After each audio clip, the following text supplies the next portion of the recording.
تو اپنی کتاب انجیل کو اپنے سینے سے لگا لے، میں اپنا قرآن اپنے سینے سے لگاتا ہوں، تو بھی آگ میں چھلانگ لگا دے، میں بھی آگ میں چھلانگ لگاتا ہوں، اگر تیری کتاب سچی ہوگی تو تجھے بچا لے گی، اگر میری کتاب سچی ہوگی تو مجھے بچا لے گی۔ اللہ تعالیٰ نے قرآن کریم کو اپنی کتاب کو جو شروع کیا ہے، اس کا جو آغاز کیا ہے، وہ الف لام میم ذالک الکتاب لا ریب فیہ سے کیا ہے کہ یہ وہ کتاب ہے کہ جس میں کسی بھی طرح کا کوئی شک نہیں۔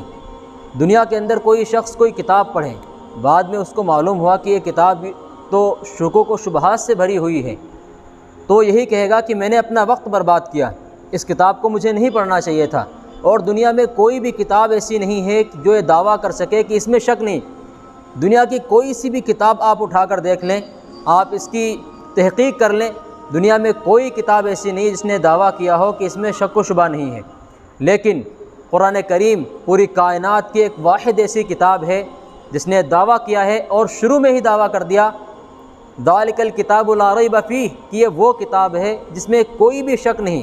میرے بھائیوں، یہ بہت بڑی بات ہے جو قرآن کریم نے آغاز میں ہی کہہ دی، یعنی قرآن کریم کو کوئی شخص پڑھتا چلا جائے، اس میں شک و شبہ کی کوئی گنجائش نہیں ہے، ہر ایک بات یقینی ہے، اس کا ایک ایک حرف، اس کا ایک ایک کلام یقین سے بھرا ہوا ہے، ایمان سے بھرا ہوا ہے۔ میرے عزیز ساتھیوں، قرآن کریم ایک معجزہ ہے۔ آپ دنیا کے اندر دیکھیں، آپ کو معلوم ہوگا کہ حضرت موسیٰ علیہ السلام کو اللہ نے معجزہ دیا تھا کہ ان کو عصا دیا تھا، فرعون کے جادوگروں سے جب ان کا مقابلہ ہوا تھا تو عصا سانپ بن گیا تھا۔ اسی طریقے سے جب دریا پر مارا تھا تو دریا پھٹ کے 2 ٹکڑوں میں تبدیل ہو گیا تھا۔ تو موسیٰ علیہ السلام کو بطور معجزہ اللہ تعالیٰ نے ایک عصا دیا تھا اور ید بیضا دیا تھا۔ اس کے علاوہ عیسیٰ علیہ السلام کو بھی اللہ تبارک و تعالیٰ نے معجزات سے نوازا کہ عیسیٰ علیہ السلام مردوں کو زندہ کر دیا کرتے تھے اللہ کے حکم سے۔ اسی طرح نابینا اور کوڑ کے مریض پر جب ہاتھ پھیرتے تھے تو وہ شفا پا جایا کرتا تھا۔ یہ معجزات اللہ نے عیسیٰ علیہ السلام کو دیے تھے۔ لیکن آج کی تاریخ میں، آج اگر آپ یہودیوں سے کہیں کہ ہمیں اپنے نبی کا کوئی معجزہ ہمیں دکھا دیں، تو آج وہ آپ کو اپنے نبی کا کوئی معجزہ نہیں دکھا سکتا، کیونکہ موسیٰ علیہ السلام کے معجزات ان کے ساتھ دنیا سے رخصت ہو گئے۔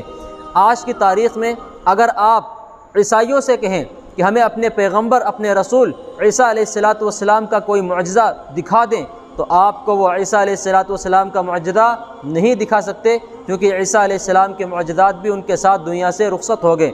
لیکن آج اگر کوئی مسلمانوں سے کہتا ہے کہ ہمیں اپنے نبی محمد صلی اللہ علیہ وسلم کا کوئی معجزہ دکھا دو، تو ہم اس کے ہاتھوں میں قرآن رکھ دیں گے اور کہیں گے یہ ہے وہ معجزہ جو ہمارے نبی صلی اللہ علیہ وسلم کا رہتی دنیا تک باقی رہے گا، ہمیشہ باقی رہے گا۔ قرآن ایک معجزہ ہے۔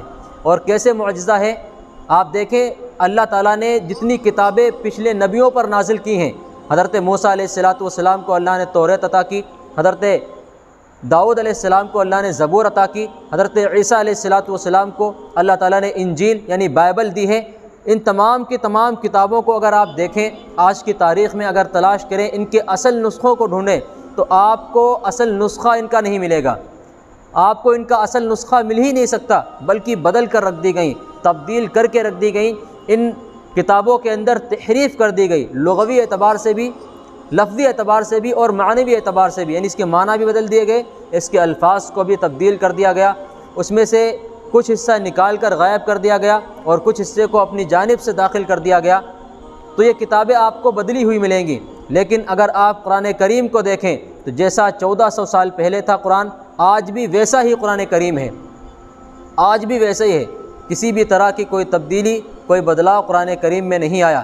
اور آپ قرآن کو ایک طرف رکھیں، آپ دنیا کے انٹرنیشنل حافظوں کو اکٹھا کریں، پوری دنیا سے آپ انٹرنیشنل حافظوں کو اکٹھا کریں، اور ہر ایک حافظ آپ ملک ہندوستان سے لیں، اور ایک حافظ قرآن آپ پڑوسی ملک پاکستان سے لیں، ایک حافظ قرآن سعودیہ عرب کے جزیروں سے لیں، اور ایک حافظ قرآن کو افغانستان کے پہاڑوں سے لیں، اور ہر ایک حافظ کو الگ الگ کمرے کے اندر کھڑا کر دیں۔ ہر ایک حافظ قرآن الف لام میم سے قرآن کریم کو پڑھنا شروع کرے گا، والناس کے سین تک پڑھتا چلا جائے گا، ایک نقطے کا فرق نہیں آ سکتا، ایک لفظ ایک آیت کا فرق نہیں آ سکتا۔ یہی وجہ ہے کہ اللہ تبارک و تعالیٰ ارشاد فرماتا ہے قرآن کریم میں انا نحن نزلنا الذکر وانا لہ لحافظون، کہ ہم نے ہی اس قرآن کو اتارا ہے، اس کی حفاظت کی ذمہ داری بھی ہم ہی لیتے ہیں۔ جس کتاب کا محافظ اللہ ہو خود اس نے حفاظت کی ذمہ داری لے سکتی ہے، کوئی تبدیل کر سکتا ہے؟ کوئی بدلنا بھی چاہے تو نہیں تبدیل کر سکتا۔ کوئی کوشش کر کے دیکھ لے، اور لوگوں نے کوششیں کی ہیں، باطل طاقتوں نے خوب ایڑی چوٹی کا زور لگا کے دیکھا ہے، لیکن قرآن کریم کو تبدیل نہیں کر سکے، قرآن کریم کو بدل نہیں سکے۔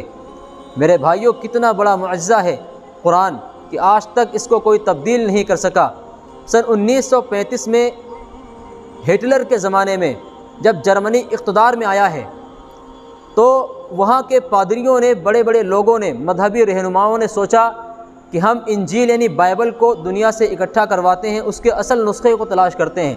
تو انہوں نے پوری دنیا سے 40 یا تقریباً 80 نسخے اکٹھے کروائے انجیل کے یعنی بائبل کے، پھر اس کو آپس میں ہفتوں تک بیٹھ کر ملاتے رہے، بالآخر اس نتیجے پر پہنچے کہ کوئی بھی ایک نسخہ دوسرے نسخے سے میل نہیں کھا رہا تھا، سارے کے سارے الگ۔ وہ حیران ہو گئے، زمین و آسمان کا فرق، وہ حیران ہو گئے، تعجب کرنے لگے کہ ہم اصلی معنی تو کس کو مانیں، یہ تو سارے نسخے بدل کے رکھ دیے گئے۔ پھر انہوں نے کہا کہ ایسا کرتے ہیں، مسلمانوں کا قرآن منگواتے ہیں اور دیکھتے ہیں یقیناً مسلمانوں کا قرآن بھی بدل دیا گیا ہوگا۔ انہوں نے پوری دنیا سے مسلمانوں کا قرآن اکٹھا کروایا، جمع کروایا، ہزاروں نسخے قرآن کریم کے اکٹھے ہوئے۔ انجیل کے نسخے تو کل 80 یا 40 اکٹھے ہوئے تھے، لیکن ہزاروں کی تعداد میں قرآن کریم کے نسخے اکٹھے کروائے، ان کو مہینوں تک، سالوں تک بیٹھ کر ملاتے رہے آپس میں، بالآخر ایک زبر ایک زیر کا فرق نہیں نکال سکے۔ وہ جیسا قرآن تھا 1400 سال پہلے ویسا ہی آج بھی موجود ہے۔ قرآن کریم ایک بہت بڑا معجزہ ہے جو اللہ نے ہمیں عطا کیا ہے، ہمارے نبی صلی اللہ علیہ وسلم پر جو نازل کیا، کہ آج بھی موجود ہے اور رہتی دنیا تک یہ باقی رہے گا انشاءاللہ۔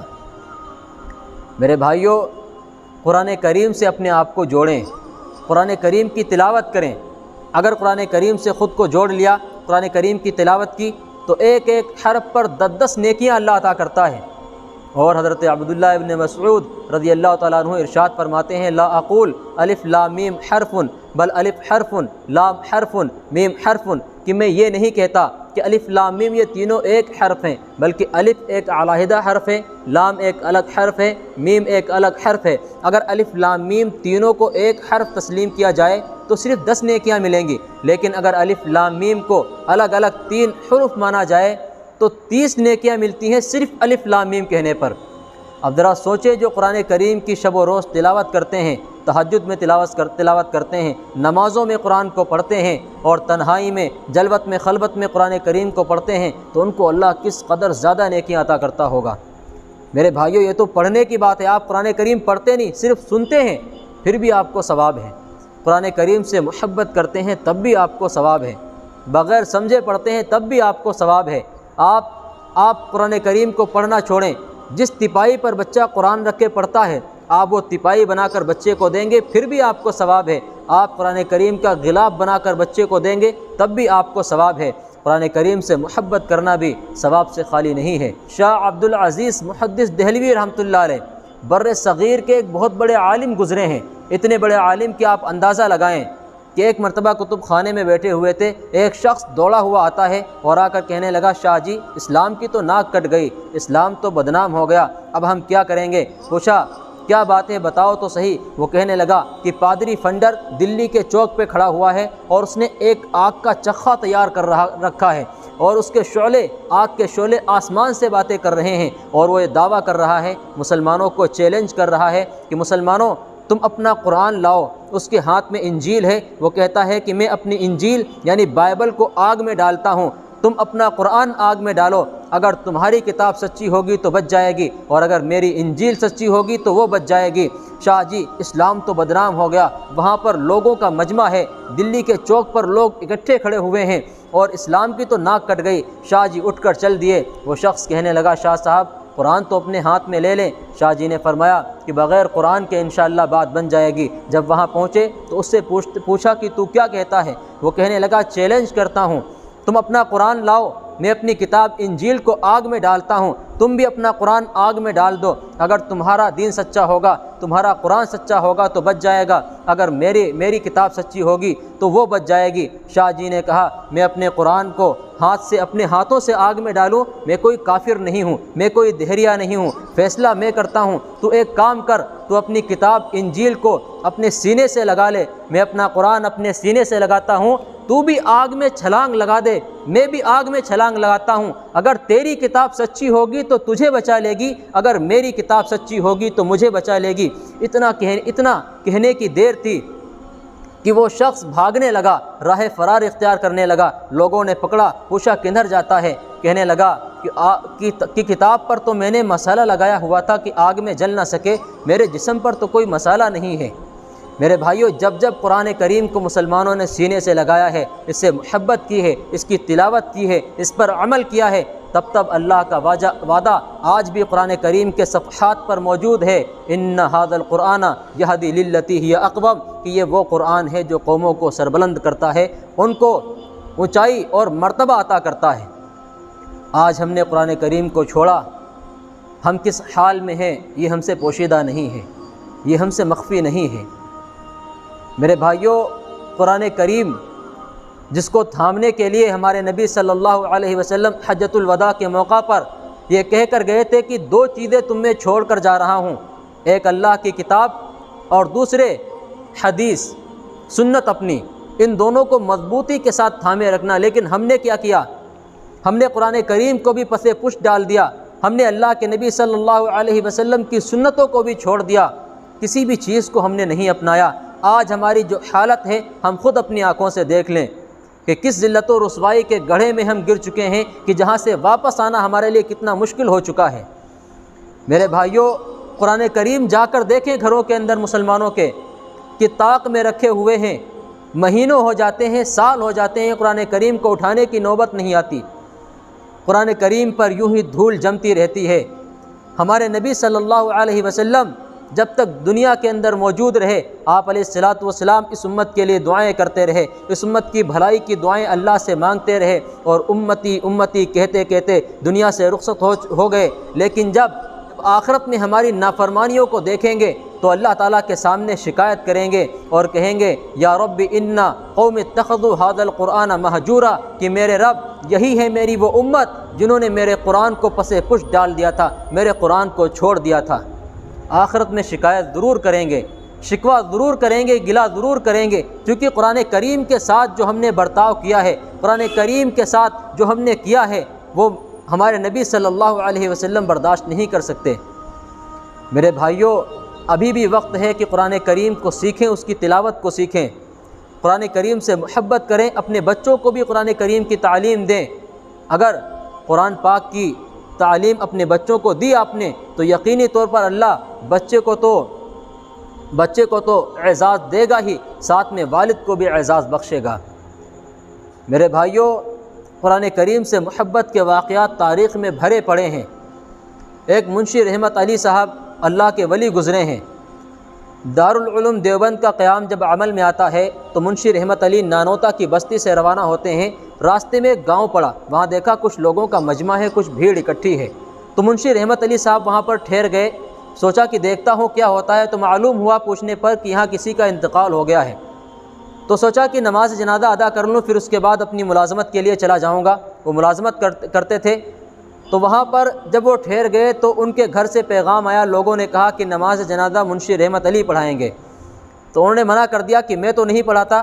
تو ان کے گھر سے پیغام آیا کہ نماز جنازہ منشی رحمت علی پڑھائیں۔ تو لوگوں نے ان کی بیوی سے پوچھا کہ تمہیں منشی رحمت علی کا کیا پتہ؟ وہ کہنے لگی کہ یہ شخص جو انتقال کر گیا ہے میرا شوہر، اس نے وصیت کی تھی کہ جب میں مر جاؤں تو میری جنازے کی نماز منشی رحمت علی پڑھائیں گے، اور اتفاق سے آج وہ آئے ہوئے ہیں تو نماز جنازہ وہی پڑھائیں۔ تو لوگوں نے منشی رحمت علی صاحب سے کہا، تو منشی رحمت علی نے سوچا کہ ہو نہ ہو کہ یہ کوئی اللہ والا معلوم ہوتا ہے، کوئی بزرگ معلوم ہوتا ہے، اسے میرے بارے میں کیا علم ہے، میں تو اس کو جانتا بھی نہیں، اور یہ میرے بارے میں جانتا ہے اور وصیت کر کے جاتا ہے۔ تو انہوں نے نماز جنازہ پڑھائی۔ پھر اس کے بعد سوچا نیک آدمی ہے، اس کے ساتھ ساتھ قبرستان میں تشریف لے گئے اور خود اپنے ہاتھوں سے انہیں قبر میں اتارا۔ قبر میں اتارنے کے بعد وہاں سے رخصت ہو گئے اور اپنے آفس پہنچے۔ جب وہاں پر اپنے دفتر میں پہنچتے ہیں تو جو ملازمت کا ان کی کارڈ تھا وہ نہیں تھا، تو حیران ہو گئے، پریشان ہو گئے، ملازمت کا ان کی زندگی کا مسئلہ تھا۔ فوراً واپس آئے اور لوگوں کو اکٹھا کیا، کچھ لوگوں کو، اور کہنے لگے کہ ابھی چند گھنٹے ہوئے ہیں دفن کیے ہوئے، ہو نہ ہو میری ملازمت کا کارڈ وہیں گر گیا ہوگا قبر میں، ابھی ذرا سا قبر کو ہٹاتے ہیں، اپنی ملازمت کا کارڈ میں لے لوں گا، پھر اس کے بعد جوں کا تو قبر کو بند کر دیں گے۔ تو لوگوں نے کہا کہ منشی رحمت علی ولی اللہ ہیں، چلو کوئی بات نہیں، ابھی 1 آدھ گھنٹے ہوئے ہیں، قبر کو تھوڑا سا کھول دیتے ہیں۔ جب قبرستان گئے اور وہاں پر قبر کے تختے ہٹائے، تو قبر کے جب تختے ہٹاتے ہیں تو ایک عجیب منظر دیکھتے ہیں کہ ساری قبر گلاب کے پھولوں سے بھری پڑی تھی، اور اندر سے ایک ایسی خوشبو آ رہی تھی کہ جس کو کبھی بھی اس سے پہلے انہوں نے خوشبو محسوس نہیں کی تھی، وہ ایسی خوشبو آ رہی تھی۔ تو منشی رحمت علی اپنی ملازمت بھول گئے، وہاں سے جو دوڑ لگائی تو سیدھا ان بوڑھی خاتون کے گھر پہ پہنچے اور جا کر کہنے لگے کہ اماں جان بتاؤ ان بزرگ کا کوئی خاص عمل بتا دیں، ان کا خاص عمل کیا تھا؟ وہ کہنے لگی کہ یہ تو ان پڑھ تھے، یہ تو پڑھنا لکھنا بھی نہیں جانتے تھے،